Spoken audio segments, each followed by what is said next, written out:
I've made another adjustment to where I put my phone. The more I look at it, the more I realize, you know what, it just makes more sense for me to put it further away for all sorts of reasons. So, I don't know if I'm going to keep this one up. I'm asking myself, does this work? Right? So, you guys are used to seeing me doing my thing on camera where 99% of the time, like, you're looking at me from, like, about here up, right? Like, head on without being, like, all relaxed back and stuff like that. And so here, it's just like, oh my God. Right? This is me showing you with all sincerity that I still gotta get somewhere with my body. But it looks good. It looks good often enough. I'm a performance model. It's just like I do better than I look, even though I don't look that bad. But anyway, enough about me. So yeah, I wanted to put something into perspective for you. I made I think I put out an X message. I think it was on X. It was either X or maybe Facebook. I said this, or I was just like, today I did 8 hours of work in a 3-foot crawl space doing construction. I then mourned the death of Ozzy, went and did 30 minutes of meditation. After that 8-hour work shift and meditation, I did a 30-minute run. I jogged for 30 minutes after fucking that.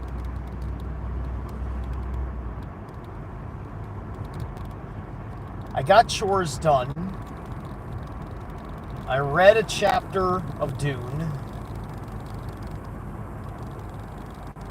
I did not have the energy to pick up my guitar. But I got all that done before bed.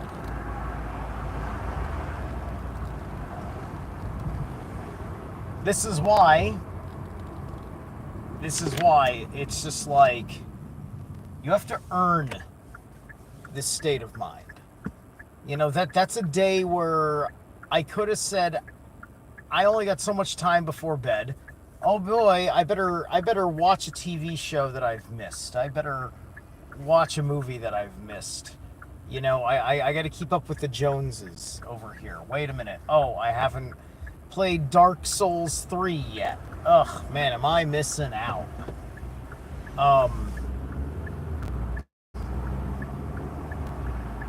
It's just like, I can't relate to my old friends anymore because they're going to have a conversation within the nuance of their nerditry. And, you know, me, I'm lucky if I'm just keeping up with who are the local bands people are talking about in New York. You know, I have a whole lot of bullshit to do, right?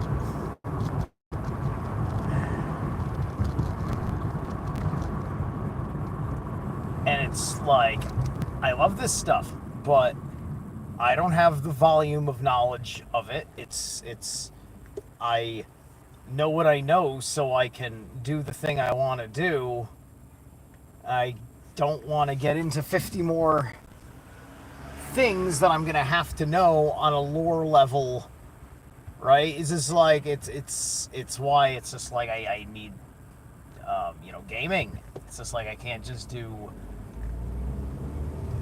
sit down and, you know, with my friends and play Werewolf the Apocalypse. It's got to be this hybrid, right? You know, where there's going to be reference points to 50 other things. I'm talking about in social conversation, right? It's just like somebody's going to be thinking about something else, and I'll just have to listen and learn, and not have any cool contributions because I haven't done this, read that, right? But the trade-off you have seen in droves as I have, discovered what many of these personal points are to why we care to find out about history, why we care to find out about the sciences for things that seem like technology that we will never put into practical application in our lives until you get to such a level where you realize that there's a form of certain texts that are just within you in the first place, right? Like a lot of some of the coolest or funniest of things you see in anime are people that transform into stuff or demonstrate some sort of synthesis with things, and all of a sudden their body is a living weapon, right?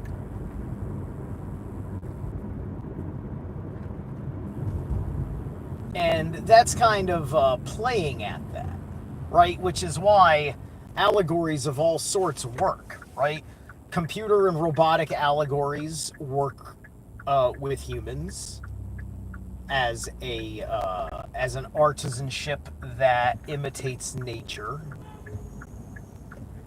and how our artisanship can make choices to alienate ourselves from nature, right? It's just like, would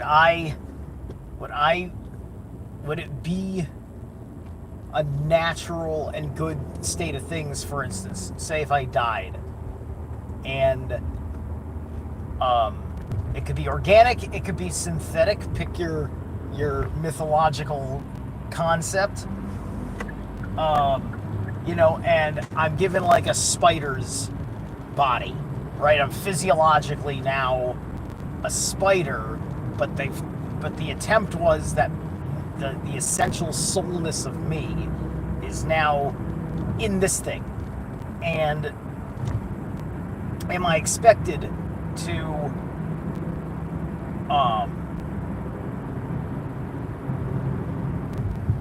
come online in nearly the same consciousness as I was when I was in a bipedal hominid form, right? There's all, that's a trope in many things, especially horror, right? It's that, like, the transformation is often the transformation into the monster, right? And but sometimes we made the monster so fucking awesome by design that somebody needed to figure out how it was to be a good guy, right? So now, the werewolf is a hero, the vampire is a hero sometimes, right? And it's true about the werewolves. The vampires, it's a little bit more complicated, but allegedly there's some sort of, I think daywalkers are supposed to be cool, right? It's I couldn't tell you if I've confirmably met a real vampire or just like an elder goth vampire, in the New York scene. I couldn't tell you. Well, let's just say I didn't invite him in. And that's even before I knew inviting him in was a thing. Can I get out of this lane? You're not gonna let me out of this lane. Come on, I want to get in this lane. There we go. Oh, that's not so bad. Alright. I thought that was a bigger accident on the curb.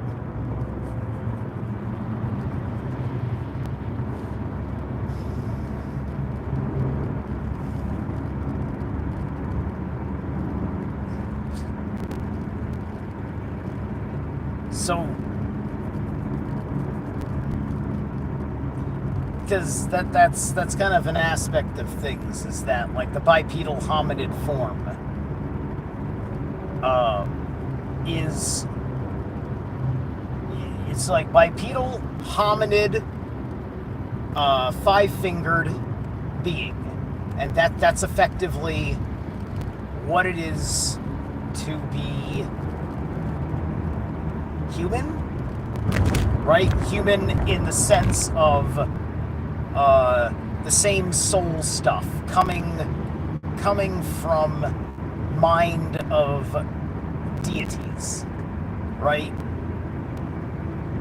That's kind of understood from some aspects of Native American mythos as they speak of the holy people and the five-fingered being aspects of the holy people, and thus understanding that there's a wisdom to be learned from other animals of 5 digits, right? So, like, the wolf has 5 digits on the paws. Many reptiles are 5-clawed beings. People are driving wacky. I can feel it.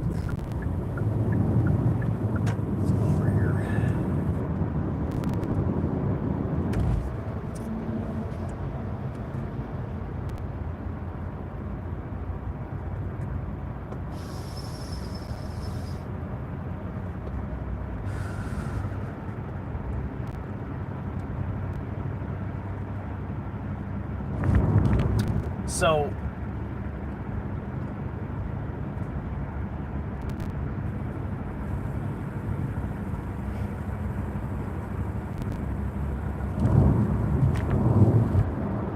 right now we're going through a transformation, and we're looking at ourselves monstrously, right? As you have the last hope of a radically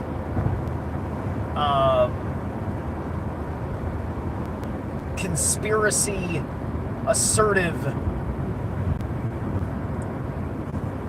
champions that had finally gotten in and replaced the evil of government and finally put divine spirit into the apparatus of authority, right?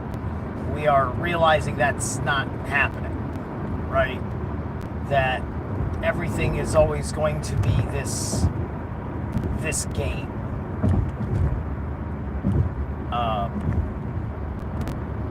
And now we're sitting there, we're looking at that, but then we're also looking at all these other things happening, and it's just like we wanted these things to happen, but we also wanted to reveal the entirety of the globalist plot, like, right? So it is kind of cognitive dissonance, right? Like, here we are living under nationalist political policies, and because we are shifting that relationship with visitors from what we illegally wished it to be and forced it to be to what is already qualified under authority.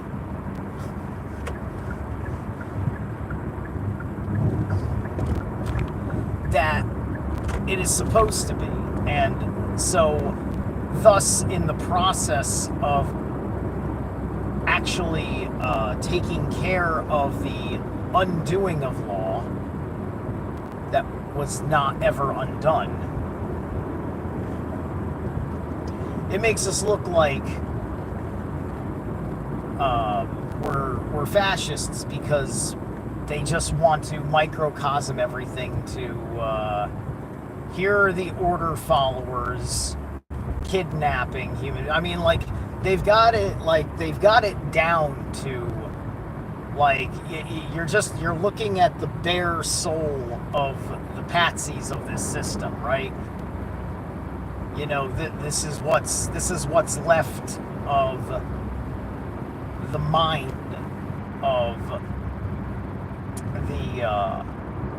the George Soros Open Society, right? This is the George Soros Open Society's mind fracturing under all of this, right?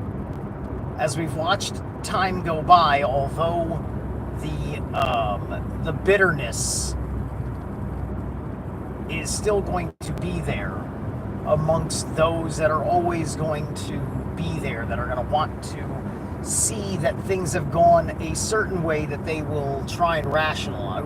Remember always, when you're looking at those whom were of the mind legacy of something that you assumed was settled because now it's been revealed that it was a crazy idea, you know, we've still got the legacy of that going on. Their mind is still somewhere in crazy land rationalizing something as they're adapting to situations, right? That's like you see that tremendously with whoever is the liberals in the context of the circumstances, right? That when their progressed idea gets forfeited, right? You know, this is like, you know, every 10 years they reboot the 10 years of climate change crisis, you know, as a good example, right?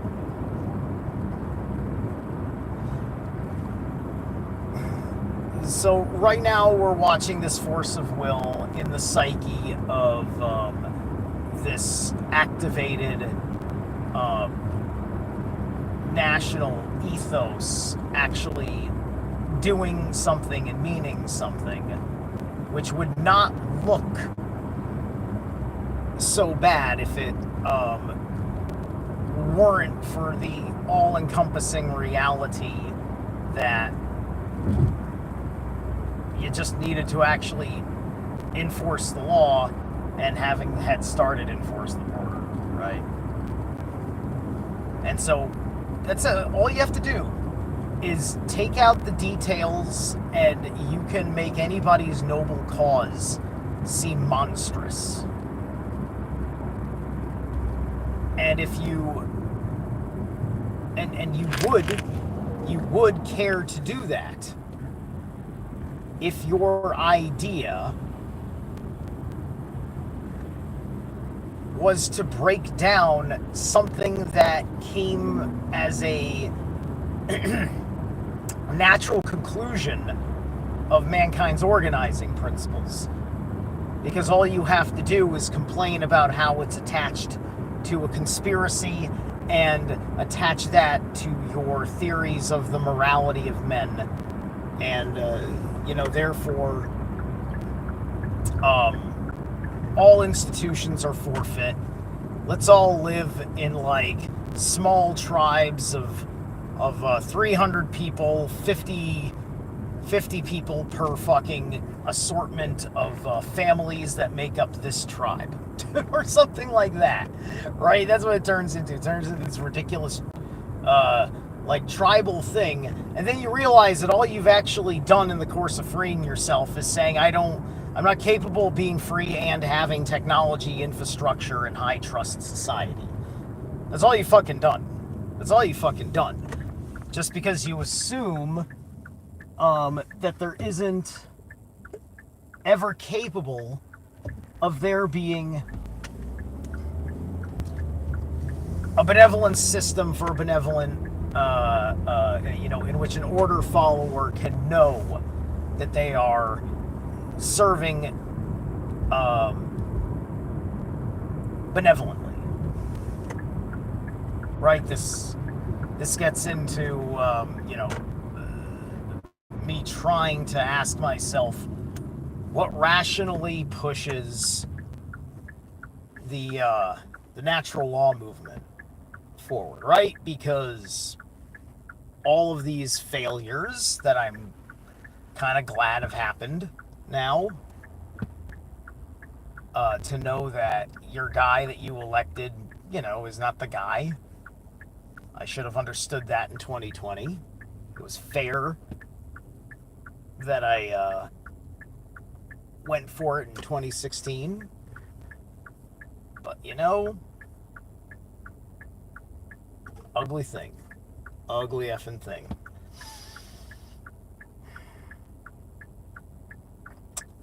So now that you know he's not your guy,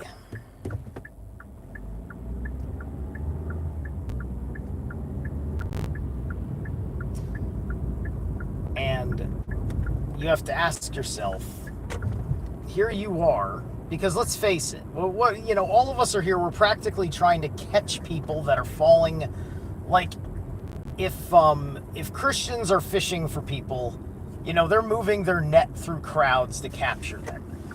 We are not fishing. We use our nets as a safety harness. You're falling from the Tower of Babel, and we're the team at the rescuing you at the bottom. We have all of the fucking protection for your fucking nonsense. Because we told you not to climb that broken scaffolding. This whole tower's on a bad foundation. It's this joke. So,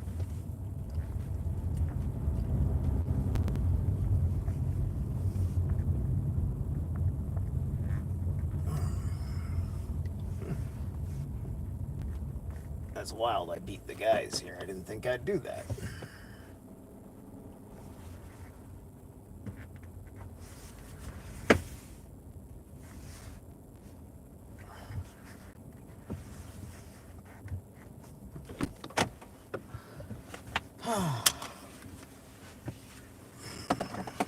So,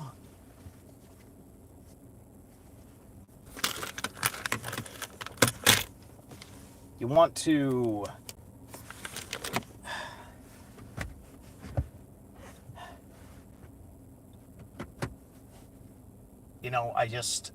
all I know is that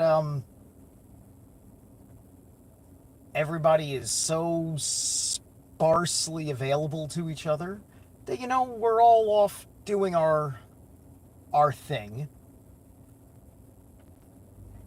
It's just like, well, I can't work for myself. Now I got to go back and find a line of work I like working for someone else. And then, nobody put their heads together and said, can we work for each other? Maybe if we work for each other, we can also work for other people, but we'll eventually work on working for each other because we're building something better than ourselves, which means,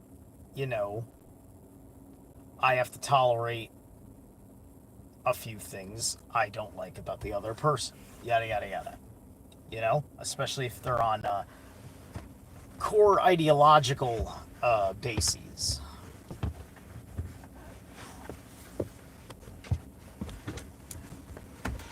So,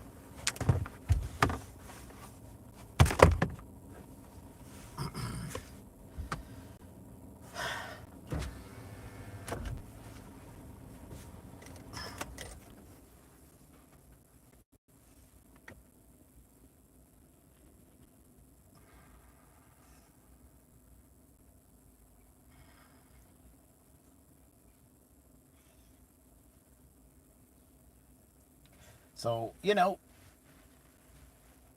we're either gonna wait. It's just you got to get out of the hermit phase at some point, right? Um, you eventually have to get on the wheel of justice and experience that twist in the myth. You don't just do that once; it happens a few times. It'll probably happen again. So, don't just think it happens once and it's over. As far as thinking of it consciously, right? So it's like, oh my gosh, I've consciously realized I've gone through the major arcana one cycle, right? You're gonna go through another cycle.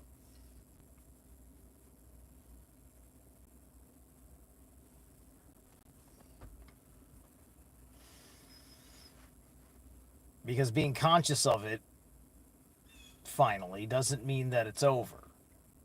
Depends on how much you are further dedicated to naturally continuing to go through the cycle again and again. When do you realize you've hit a certain world card and that things are coming back around to the Magus? Or perhaps the High Priestess, if we're honoring the feminine preceding the masculine, which is one of the...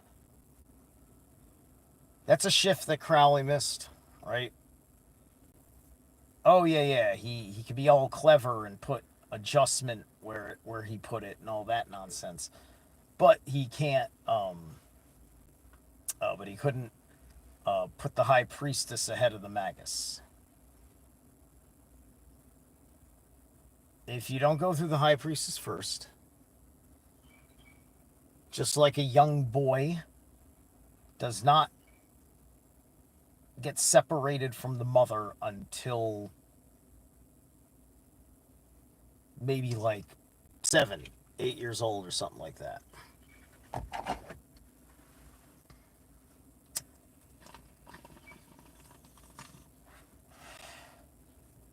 You get a few things understood in you from the feminine force, from the mysteries of the women. Then you get introduced to your abilities, your talents. Right? That's what the magician is. It's the it's the one card because it's the initiator. But when you're telling this story, understanding the development, right? The High Priestess is kind of like putting the two in the one spot, because there's kind of that implied two-ness, even though it would be the one in this flip of the script. And then the initiator would be in the 2.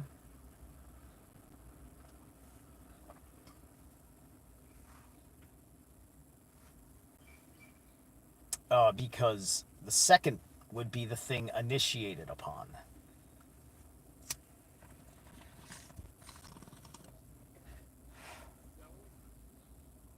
So anyway, I'm going to let you guys go. I'm off to work. I don't feel so bad about this. This is getting down there.